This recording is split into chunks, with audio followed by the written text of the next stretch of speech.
Hello, the topic of today's lecture is transportation.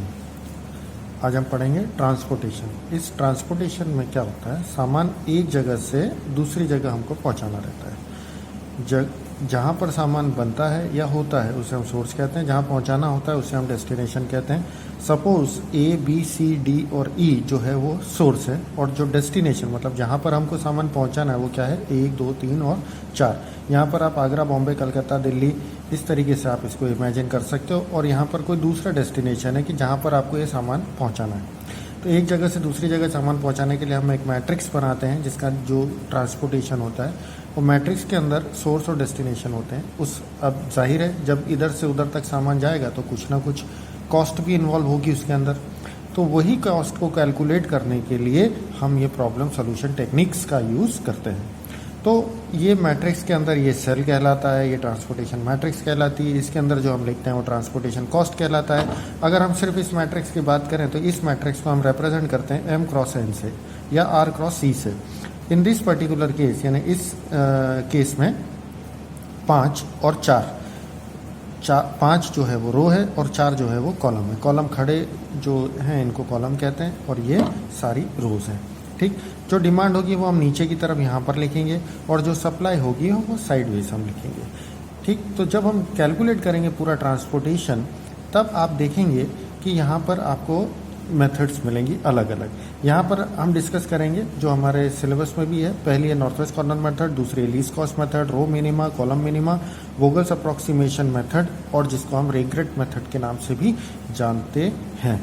तो यहाँ पर ये ट्रांसपोर्टेशन का जो चैप्टर है ये हम यहाँ पे स्टार्ट करेंगे। Let's take an example so that you can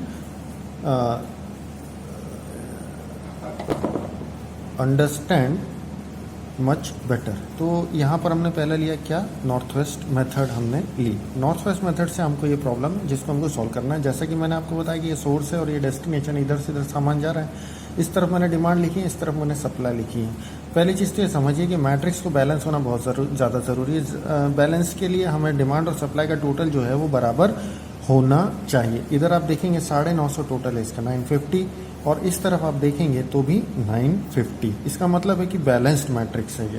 balanced matrix मतलब demand is equal to supply, मतलब जितनी डिमांड है उतनी ही सप्लाई। और अगर नहीं होगी तो उसका भी हम प्रॉब्लम करेंगे, उसको हम कहते हैं unbalanced demand and supply matrix. ठीक है, तो इसके अंदर हम यूज़ कर रहे हैं नॉर्थ वेस्ट कॉर्नर मेथड, जो कि नॉर्थ इधर होता है, वेस्ट इस तरफ होता है। इन दोनों के बीच में क्या आता है, नॉर्थ वेस्ट। तो north west corner in this matrix would be this cell.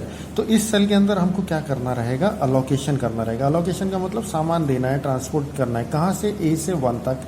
तो कितनी डिमांड है यहाँ 1 में, डेस्टिनेशन में 200, पर A के पास जो सप्लाई है वो कितनी है, 250। तो यहाँ पर हम उठा के इन दोनों में से जो मिनिमम होगा उसको यहाँ पर हम रखेंगे। ये आप ऐसे भी समझ सकते हैं कि आप एक दुकान पे गए और वहाँ पर आपने बोला कि मुझे 200 चाहिए। दुकान वाले के पास सप्लाई 250 की थी, तो 250 तो आपको नहीं देगा, स्वाभाविक है। तो इसलिए यहाँ पर क्या आएगा, इन दोनों में से मिनिमम 250। अब चूंकि आपकी जो डिमांड है वो पूरी तरीके से सेटिस्फाई होगी तो आप क्या करेंगे, वहाँ उस पूरी रो या कॉलम जो भी है उसे आप क्या कर देंगे, 0। अब जब वो 0 हो जाएगा तो उसको आपको ओमिट कर देना है। ठीक है, अब आगे बढ़ते हैं। तो यहाँ पर आपने डिमांड जो है 0 हो गई, लेकिन सप्लाई में से 200 माइनस हो गए हैं, तो अब यहाँ कितना बचा, ओनली 50। अब आप यहाँ पर वापस से नॉर्थ वेस्ट कॉर्नर मेथड देखिए। नॉर्थ वेस्ट कॉर्नर मेथड के लिए इसको इग्नोर करना पड़ेगा क्योंकि यहाँ 0 हो चुका है।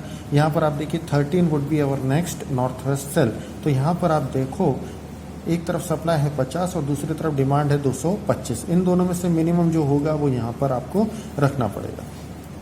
ये हो गया 0 और ये हो गया 175। अब आप बोलेंगे कि ये कैसे हुआ, तो जब आप किसी दुकान पे गए, आपको डिमांड थी 225 की, लेकिन वहाँ पर कितने पड़े हुए थे, 50, कोई भी ऑब्जेक्ट। तो आपने क्या ले लिया, वहाँ से 50 तो ले लिए, बाकी बचे 175। वो हम आगे देखेंगे कि इसका कैसे सेटिस्फाई किया जा सकता है। ठीक है, अब ये वाला जो पूरा रो है ये क्या हो गया, 0। तो इसके लिए अब हमको इसको ओमिट करना पड़ेगा, ये हमने इसको हटा दिया। अब हमारे पास नॉर्थ वेस्ट कॉर्नर कौन सा बचा, ये 18 वाला सेल। ठीक, तो 18 वाले सेल पे अब हमको यहाँ पर करना है। तो ये दोनों फिर से वही 175 और 300। ठीक है, इस तरीके से हमने 175 यहाँ पर रख दिया। अगेन नॉर्थ वेस्ट कॉर्नर देखेंगे जो कि 14 के पास है। 14 में इन दोनों के बीच में कितना है 125, ये कितना हो गया 0, 125 इसमें से हमको अब ये दो सेल बचे हैं जिसका जो है 13 और 10। तो यहाँ पर नॉर्थ वेस्ट ये वाला होगा, तो नॉर्थ वेस्ट में हमने यहाँ रखना है, तो यहाँ कितना आएगा 150, 150 0, यहाँ कितना बचेगा 250। ठीक है, अब ये हो गया 0, तो इसका मतलब गेट टू डू ओमिटेड। फिर यहाँ पर 250 और 250, तो ये पूरा 250 उठा के हम यहाँ दे देंगे, ये हो गया 0 और ये हो गया 0।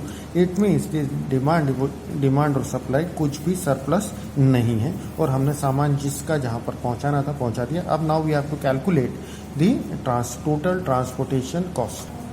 Total transportation cost can be calculated in such way कि 11 into 200 plus 13 into 50 plus 18 into 175 plus 14 into 125 plus 13 into 150 plus 10 into 250। हम इसको पूरा टोटल करेंगे। सो यहाँ पर हमने इसका टोटल करा, ये कितना आया 12,200। That would be your total transportation cost and this is your answer.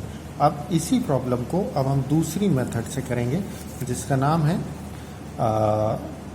Least cost method. Least cost method जैसा कि नाम है इसका, लीस्ट कॉस्ट से के थ्रू हमको ट्रांसपोर्ट करना है।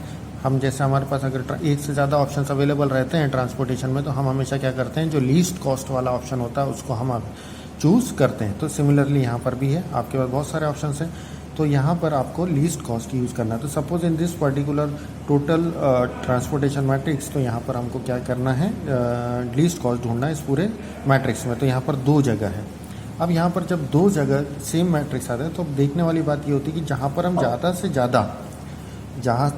ज़्यादा सप्लाई कर सकें वहाँ पर हमको अलोकेशंस करने। तो इन दिस पर्टिकुलर केस यहाँ पर आप देखेंगे तो एक जगह पर सप्लाई 300 की है, 400 की, और डिमांड कितनी 250 की। ठीक, तो यहाँ पर हमको क्या करना है, दोनों जगह पर ही हम 250 कर सकते हैं। इट मीन्स एक बराबर वाली सिचुएशन है, तो आप कहीं पर भी रख दीजिए, कोई फ़र्क पड़ने वाला नहीं है। तो टोटल हमने उठा के यहाँ पर रख दिया 250 सपोज यहाँ, तो यहाँ कितना बचा 50 और ये 250 क्या हो गया 0। ठीक, जब ये 0 हो गया तो अब अगेन वही प्रोसेस, इस पूरे सेल को हम हटा देना है, इस पूरी कॉलम को हमको हटा देना है। अब हमारे पास ये वाली मैट्रिक्स बची है। अब इस मैट्रिक्स के अंदर हमको लीस्ट कॉस्ट ढूंढना है।